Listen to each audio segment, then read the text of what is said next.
თითქმის ყოველთვის, როდესაც ბერძნულ ქანდაკებებს უყურებთ, სინამდვილეში რომაულ ასლებს ხედავთ. მარმარილოს ასლებს იმისა, რაც ოდესღაც ბრინჯაო იყო. ჯდომარე მოკრივე ბერძნულ ელინისტურ ქანდაკებას წარმოადგენს, რომელიც ძველი წელთაღრიცხვის 100 წლით თარიღდება. თუ ქანდაკების თვალებსა და პირს დავათვალიერებთ, სიცარიელეს დავინახავთ. თავდაპირველად თვალები უნდა ყოფილიყო, თუმცა ქანდაკებას ისინი აკლია. სავარაუდოდ სპილოს ძვლისფერი ან რაიმე სახის მინის პასტა იქნებოდა გამოყენებული, ამრეკლავი და ძალიან გაფრიალებული. ცხადია, რომ ავტორი ყველაფერს აკეთებდა იმისთვის, რომ ჩვენ თანაგრძნობა გამოგვეხატა. მან სახის იმ ნაწილებში, სადაც ჭრილობებია გამოკვეთილი, სპილენძი ჩასვა, რათა სპილენძი ბრინჯაოს ფონზე უფრო წითლად გამოიყურებოდეს. ეს ქმნის სისხლჩაქცევების რეალურ ეფექტს. შეხედეთ გატეხილ ცხვირს, სახეზე ნაკაწრებს და ყურს, რომელიც შეშუპებული და დამახინჯებულია.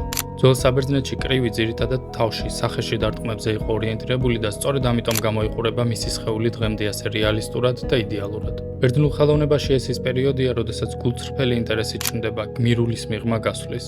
ხელოვნება უკვე ცდილობს ანტიკური სამყაროს ტრადიციული თემების მიღმა გაიხედოს და გაცილებით ფართო, მრავალფეროვან თემებზე კონცენტრირდეს.